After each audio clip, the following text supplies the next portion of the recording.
tassa bhagavato arahato samma sambuddhassa. Namo tassa bhagavato arahato samma sambuddhassa. Namo tassa bhagavato arahato samma sambuddhassa. I'm going to say a few words this afternoon on the topic of the precepts. Try to look at them from maybe a new angle. It's a foundation of our practice. The practice has three phases: sila, samadhi, panya, that is ethics, mental development, and wisdom.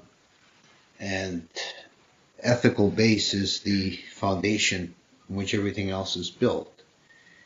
And without a foundation in sila, none of the rest will come to any fruit. The formula for taking the precepts has the 5 precepts for lay people. Each term ends with Sikapadani Samadhiyami, which means I will endeavor to walk this path of training. So that's the first thing to notice. It's called a path of training. Sikha is a student or a trainee, and Padani is from the root of to step or to walk. So to follow this path of training, which is quite different in spirit from a commandment or an injunction. It's not like a law laid down from on high. It's advice from a good friend. This is how we should train ourselves. It also further means that this is a path of training. Following the precepts is itself a practice that leads to a spiritual improvement. Whatever actions we do, whether they're skillful or unskillful, harmful or helpful, they spring first from the mind. This is where karma is made originally in the mind. And actions that are skillful or kusala, they come from the roots of non-harming, of kindness, generosity, wisdom. And actions that are hurtful, that increase suffering, they come from the 3 roots of lobha, moha, dosa, that is greed, hatred, and delusion. So by following the precepts, we're encouraging wholesome mind states. And an underlying method or mechanism, underlying mechanism by which this works could be called a fake it till you make it. That you're actually improving your mental condition or your inclinations. You're educating your inclinations is a phrase that I've heard, which is a fancier way of saying fake it till you make it. An example is, say, the first precept against killing. And I often cite this example as taking that precept to not killing mosquitoes. People in our culture generally don't concern themselves or think there's anything wrong with swatting a mosquito. But if you take that precept, then you should refrain from swatting mosquitoes. And at first, when people first take that, then they have to make a strong effort. The impulse is in the mind, the mosquito's biting me, I want to swat it. And you better restrain yourself. But if you keep that precept as best you can over time, it becomes more and more second nature until you really develop a feeling of non-harming, ahimsa, harmlessness. towards the mosquito, and if you accidentally kill one, you might feel a little bad about it. This is the training of the inclinations by first regulating overt behavior, and that improves the condition of the mental continuum. So just keeping the precepts by itself, just that alone, or even just endeavoring to keep the precepts, is already a spiritual practice. And that is the underlying idea of, it's related to the underlying idea of kamma in the Theravada Abhidhamma, is that kamma is made in the mind at the moment of impulsion. And the action is just an overt expression of that. So the precepts are a way of regulating the overt behavior to influence the stream of the mind into wholesome channels, into beneficial and non-harming, not causing suffering channels. And we could say this, another principle we could say is that the underlying idea behind all the precepts is to reduce suffering, to not cause suffering for self or others. Precepts are the formula or the formal expression of these principles in terms of specific behaviors. And there are different degrees of precepts. There's the 5 precepts for lay people, which is the fundamental basis of Buddhist ethics. There's 8 renunciant precepts, which are taken by lay people on an occasional basis as an extra practice to encourage sense restraint, to form a basis for sense restraint. Although in Buddhist countries there are also a few people who will take 8 precepts long term or even for a lifetime. Famous example of that is Anagarika Dhammapala of Sri Lanka, who was around the turn of the 19th and 20th century, he was a major figure in promoting Buddhism and was involved in a lot of activities like petitioning the British government that ruled India to transfer Bodh Gaya to Buddhist control, and also attending conferences overseas promulgating Buddhism. And he wanted to live a renunciant life, but he felt the bhikkhu rules would hinder him in his activities that he wanted to carry forth. For example, he couldn't have money, so it would make traveling more difficult. So he took the 8 precepts. Then there's the 10 precepts for novices or samaneras, which are basically the 8 with the addition of not having money. And it involves all the major rules that affect a bhikkhu, but not the minor ones. And the 227 rules for a bhikkhu, they're also called precepts, the bhikkhu precepts, and there's even more precepts, and I can't remember, I should, but I don't remember the exact number for bhikkhunis. I think it's 240 something. There's for the female renunciates, monastics, they have a different set of precepts. All these different sets are regulations of behavior, and the more extensive sets are mostly expansions and extensions to the 5.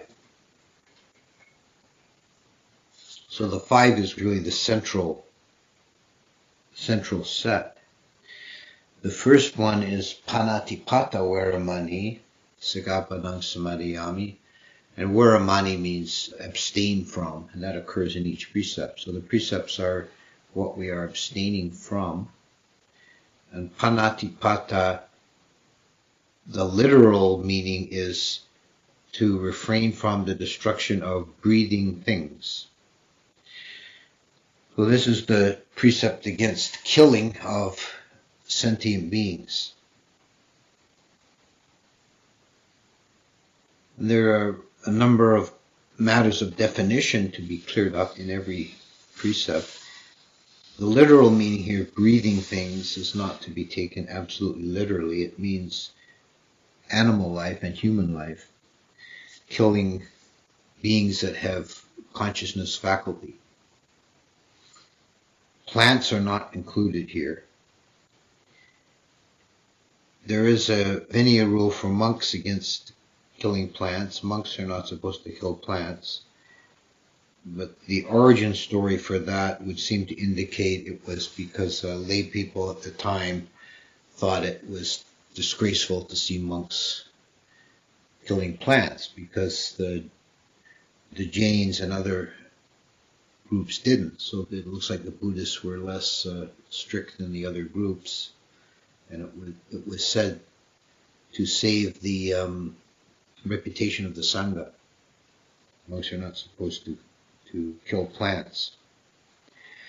Although there's another story that occurs elsewhere. There's two origin stories for this. The one I just cited is the one that's in the the main compendium of rules, but there's also a second story that says that a monk was chopping branches from a tree and cut the arm off a dewa.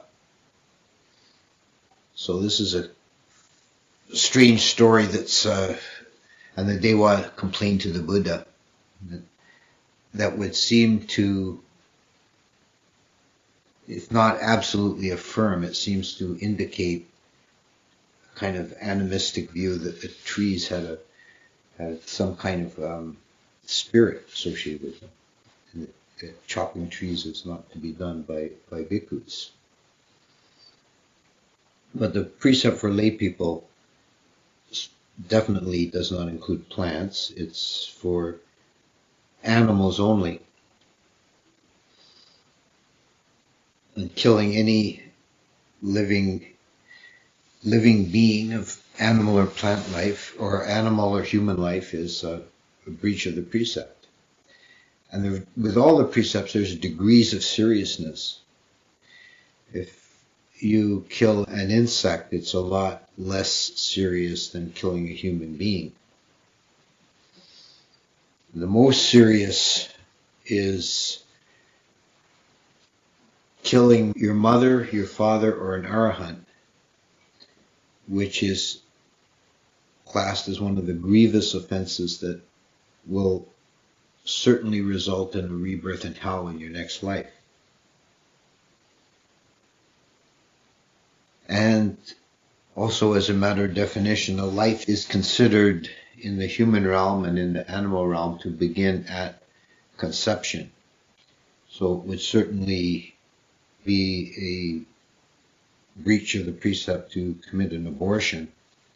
There's no acceptability of that in Buddhist ethics. Also, euthanasia is not considered to be acceptable. Although a distinction is often made here between passive and active euthanasia, there's no requirement to actively prolong a life or to save a life. But any action to shorten a life is considered a breach of the precept. And as with all the precepts, the action must be done knowingly and deliberately. Meaning that if you accidentally kill something, then it's not considered a breach of the precept. Depending on the circumstances, it might still be karmically harmful, that by negligence you've carelessness, you caused someone to die, but it wasn't deliberately done. It's not considered a breach of the precept. Which is another point here to consider, that although the precepts and karma certainly have a very big degree of overlap, they're not exactly the same thing. An example of this actually in the Vinaya text is that for a bhikkhu, we've already mentioned that they're not supposed to cut plants. But if, say, a bhikkhu gathers flowers to put on the shrine, that's actually karmically wholesome to make an offering on the shrine. It's a positive karma, but it's still a breach of the bhikkhu precept and rule, and to be confessed. So there's not 100% agreement between what's karmically positive and negative and the precepts. The precepts are the guidelines to keep us within the framework of good behavior, karmically positive behavior. And it must be done knowingly. The example here that's often cited is stepping on a beetle in the dark. You don't know that you've done it. You don't even know that you've done it, even though it's still a death. And it doesn't matter to the beetle, it's still the same situation. But if it's not unknowingly, it's neither karmically effective nor is it a breach of the precept. And it is a breach of the precept if it's done indirectly. If you order someone to kill something, then you're responsible for that as well. And one of the examples in the Bhikkhu's Vinaya for this is because the first parajika for a bhikkhu is killing a human being. Parajika are the 4 rules that are the most serious, that if a bhikkhu breaks one of these rules, he's disrobed immediately.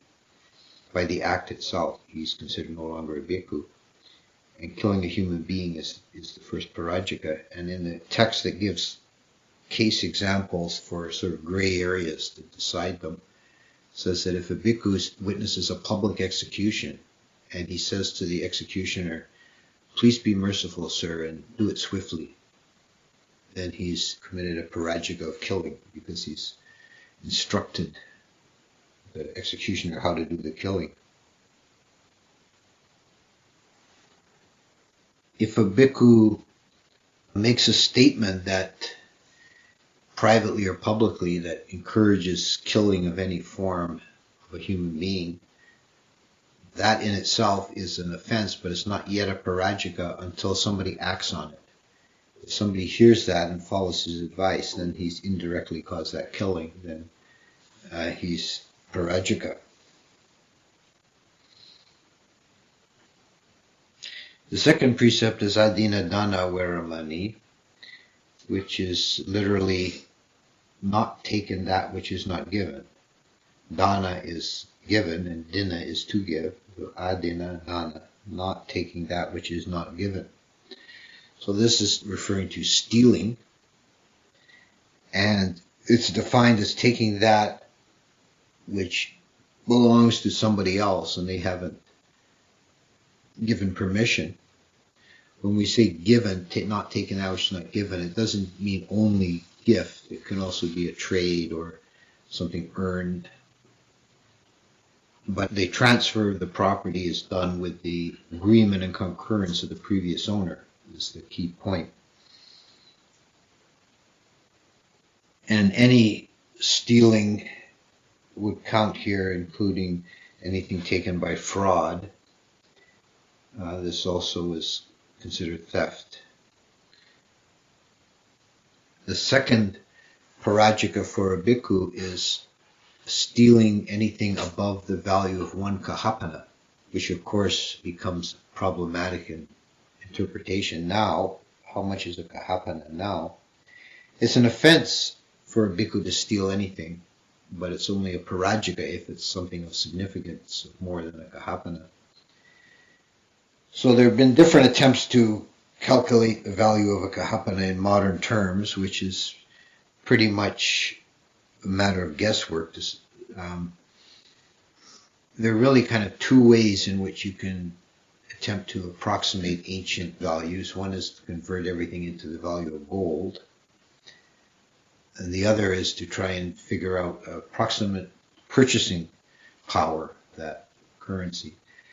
And both of these methods applied to a kahapana would seem to indicate something between $15 and $20, although there's a lot of dubiousness and guesswork involved.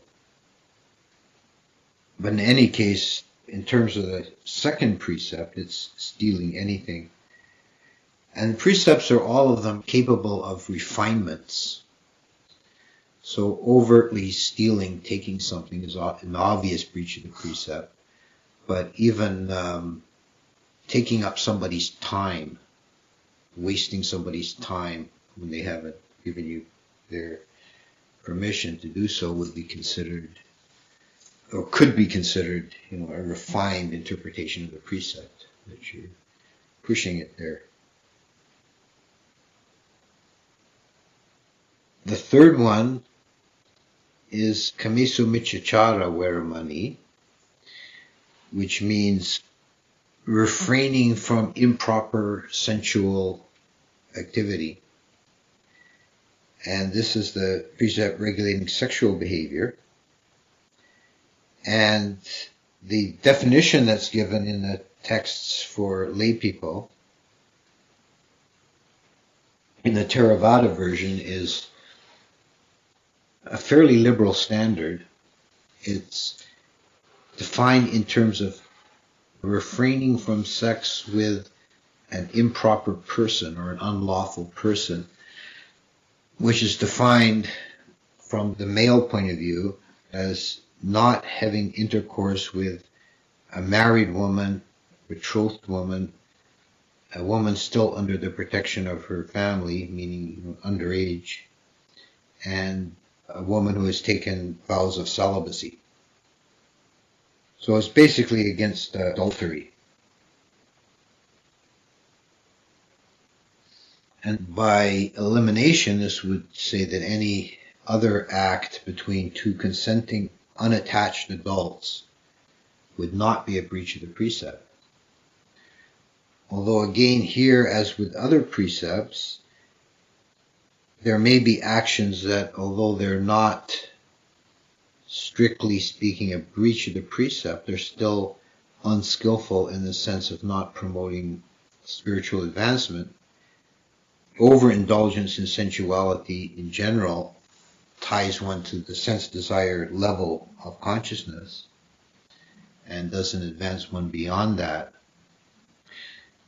So while promiscuity is not a breach of the precept if it's always with a consenting, unattached adult, it is not spiritually positive. It's to keep one within the round of samsaric becoming. The Tibetan version is different of this precept. The Tibetans define sexual misconduct not in terms of unlawful persons, but in terms of unlawful orifices. And only the vagina is considered a lawful or legitimate orifice. So this rules out homosexuality altogether in the Tibetan interpretation. Now I have seen a discussion of this point that speculates that, and it seems like a sound speculation, the origin of this Tibetan interpretation is a misapplication of the Vinaya for the bhikkhus, where the rule, which is the parajika of sexual intercourse for a bhikkhu, any form of sexual intercourse is a disrobing or parajika offense. And it's defined quite specifically as the penetration of any of the three orifices. So it seems like the Tibetans took that and extended it to lay people and says, well, we can't ban all the orifices, so there'll be no reproduction. So, one has to be allowed. There has to be one allowable vehicle for lay people. And the rule for monks here is in the 8 precepts and 10 precepts, the rule is changed from Kamesu Michachara to Abrahmacharya Veramani, which means Brahmacharya is literally is the godly or divine behavior, and it means celibacy.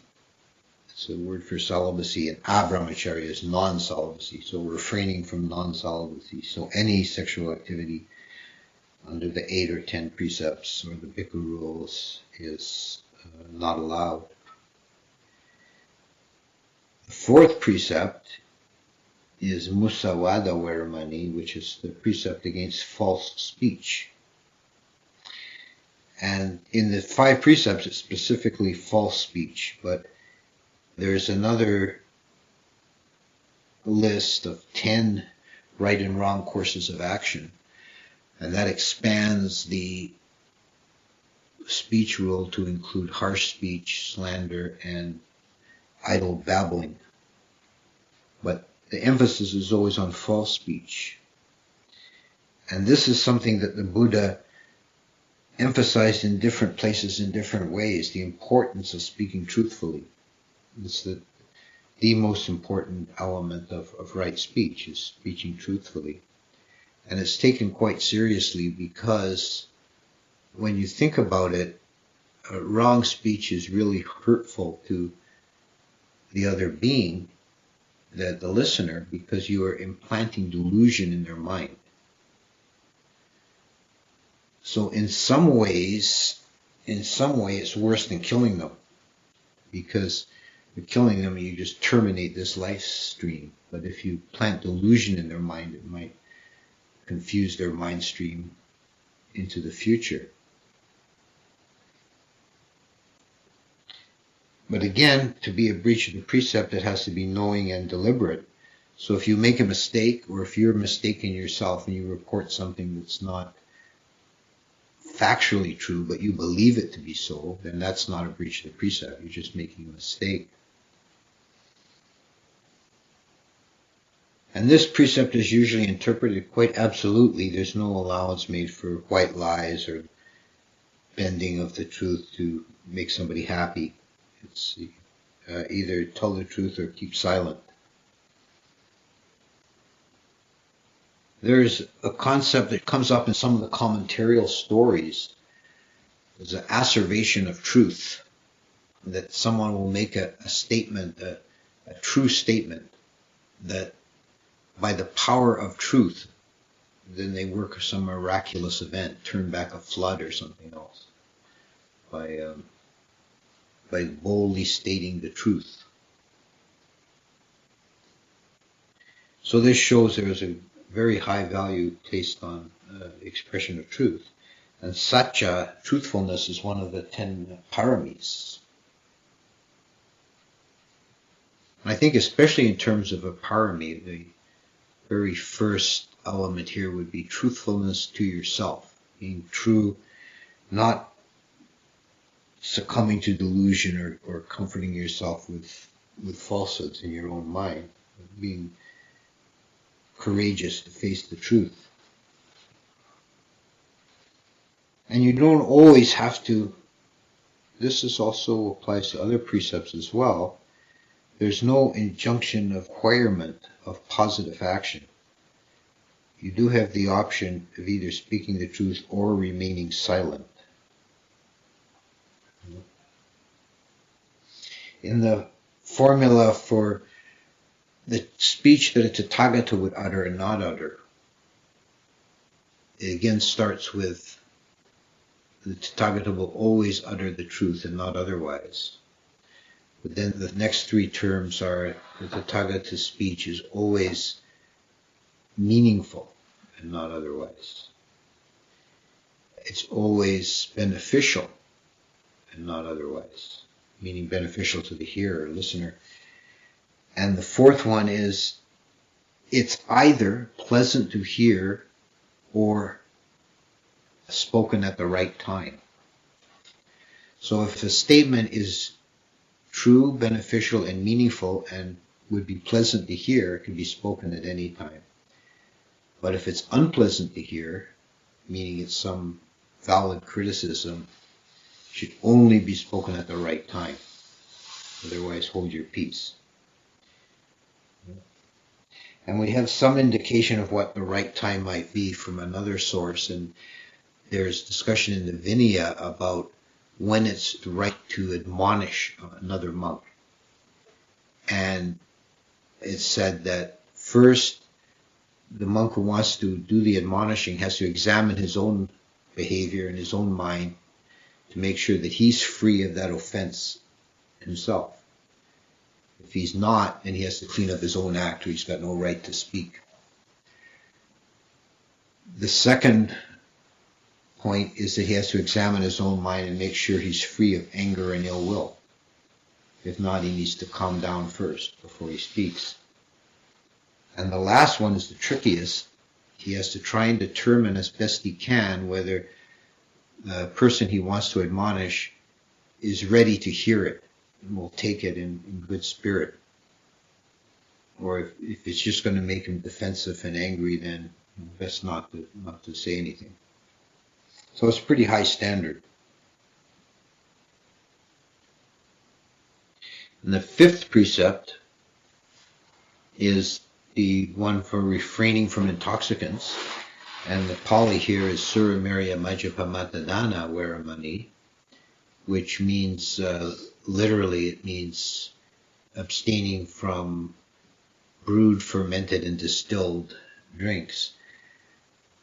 I'm not exactly sure of the order, if I got the order of them right, but that's what it means. So it was originally intended, in its simplest form, it refers specifically to alcohol. But there's something in the ethical standards, and it comes up a lot in the Vinaya, is what's called the great standards, which means that if something is not specifically covered in the literal definition of a precept, you can use an extension of the standards of is this equivalency? And is often used in modern times in the Vinaya for things like monks and money. Because the literal rule for monks is not to have gold and silver, because that was the coinage of the time. But by great standards, it covers paper money and credit cards and so on as well. They're the equivalent in modern times. So by applying the great standards to the rule on intoxicants, that would include any substance that would tend to make you act in a foolish way. It's the original rule in the Vinaya, when this was laid down for the monks, the rule against taking alcoholic beverage. It was a monk who was already a stream winner, and he had psychic powers, and he had done a service to the villagers by driving a naga out of their bathhouse. It seems that the nagas used to like to live in bathhouses and often had to be driven out. And the villagers got together and said, he did a great service for us. We should give him something special when he comes on alms round. What is it that monks don't get very often? Well, I know. Let's give him toddy, some kind of alcoholic drink. So every house he went to, they give him some rice and they give him a shot of toddy. When he came back to the monastery, he was quite well gone, and he lay on the floor of the sala with his feet pointing towards the Buddha, snoring. And the Buddha said, "What's happened to this monk? He was always so well behaved and well mannered, and here he is lying on the floor like a pig." And the other monks told him about the toddy. He says, the Buddha said, that's not to be done in the future. From now on, monks to abstain from the taking of alcoholic beverages. That's how all the rules were laid down, by the way, in response to specific incidents. It wasn't laid down as a one-off code. So by applying the great standards, this is the essence of the rule is that any substance that would make you act foolishly and do stupid or harmful things is not to be allowed. So anything that intoxicates the mind. Now, some people have interpreted this rule over strictly and seem to think it means anything that affects consciousness whatsoever. So I've heard of people not allowing caffeine, like tea or coffee, thinking that is covered by the rule, but that's definitely not the intention of the rule. So I would think it would include things like marijuana or opium, would alter the behavior. But even here, there's leniency in that if anything that's used medicinally is not considered a breach of the precept.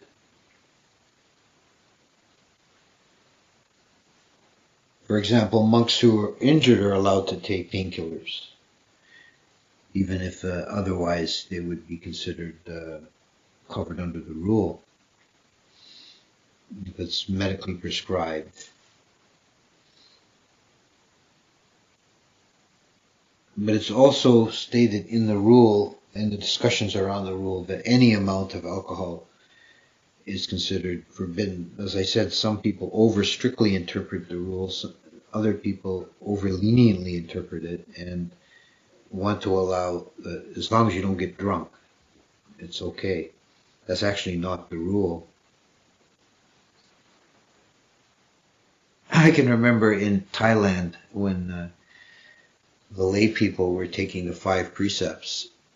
It was quite funny. Sometimes you'd hear that when you get to the 5th precept, all the men are real quiet and the women raise their voices louder.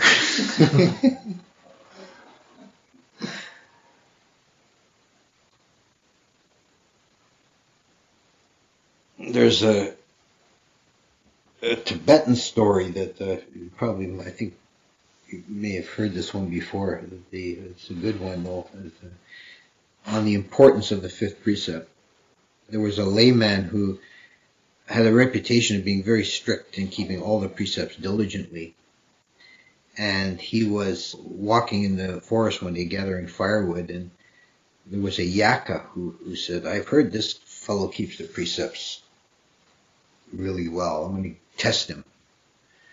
And he grabs the guy and threatens to kill him unless he'll break one of the precepts here and now. So the fellow, shaking with fear, this monstrous big yaka's got a hold of him, and he says, "Well, what could I do? I don't want to kill anything. I know I'll break the 5th precept. That's the least harmful one. I'll just to get away. I'll agree to that." So he says, "I'll break the 5th precept." So the yaka magically conjures up a glass of liquor for him, and he drinks it down and lets him go. And he's back to the village. He's real shooken up and he's feeling really like he's had a narrow escape, and he's still kind of trembling. And he says, "Well, I've already had one shot. I'm not going to have any more." He goes to the grog house and has a couple of glasses of barley beer and calm his nerves. And then he goes home, and when he gets home, he's looking in the cupboard for something to eat. Now he's hungry. He doesn't see anything. His cupboard's bare, but then he sees the neighbor's yard. There's one of the neighbor's chickens has got out of the coop and is walking around. So he doesn't see anybody around. He hops out over the fence and grabs the chicken and takes it inside and wrings its neck. And he's starting to cut it up and cook it. There's a knock on the door. It's his neighbor's pretty young wife, and she says, "Have you seen our chicken? It seems to have wandered off." And he said, "Oh, no, I haven't seen it. I haven't seen your chicken. By the way, I'm just cooking up some dinner. Do you want to come in and have a bite?" And by the morning, he'd broken all 5 precepts.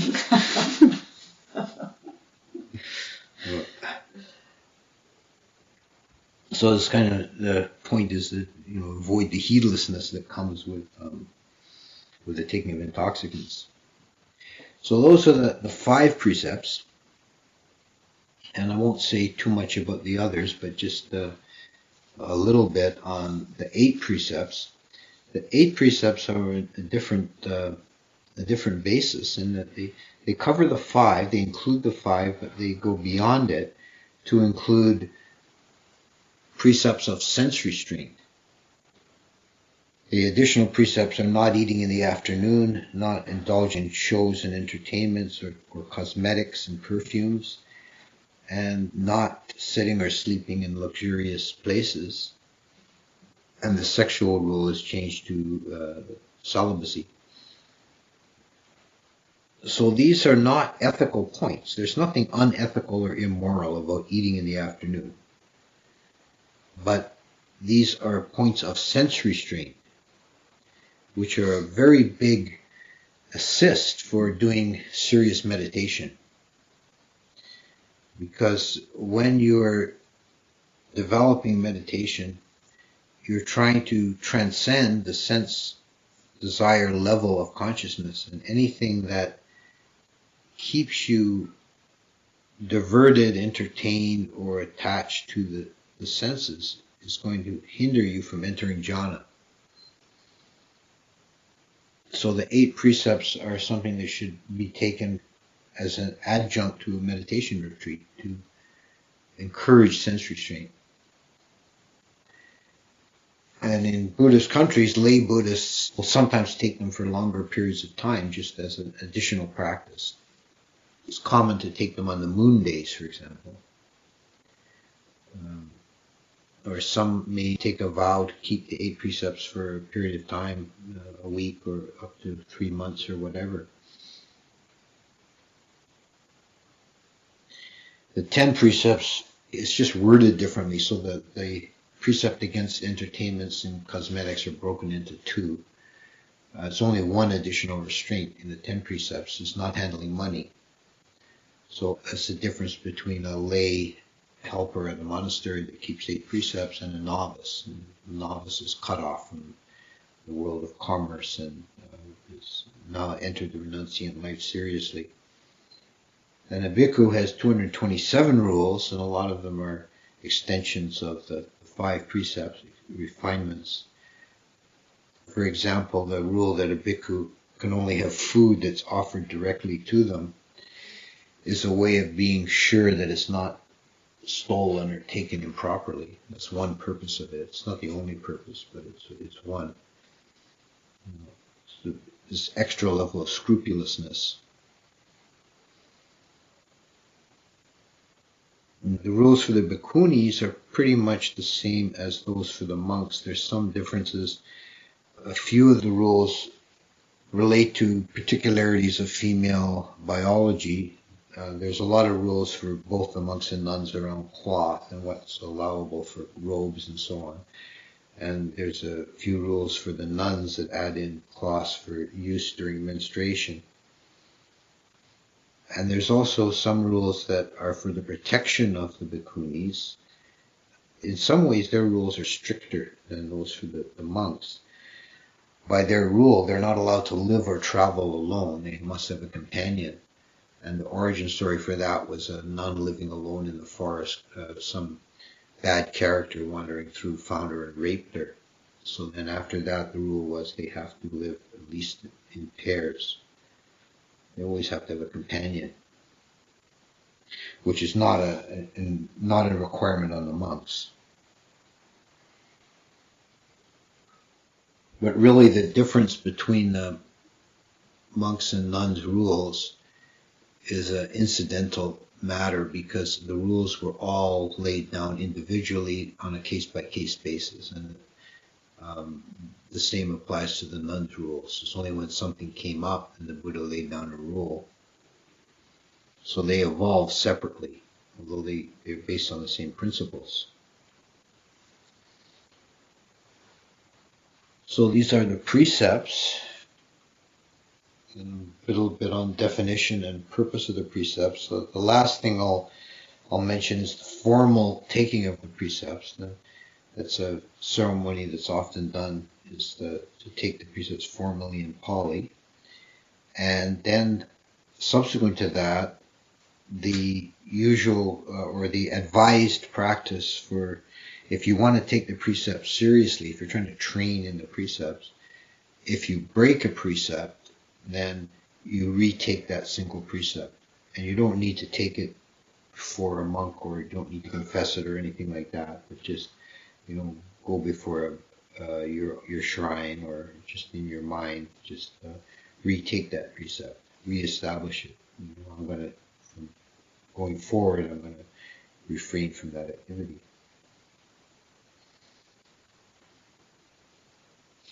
So I think I'll stop there. Andamayam Dhammakataya Sadhukam Dadamase Sadhu Sadhu Sadhu Anumodam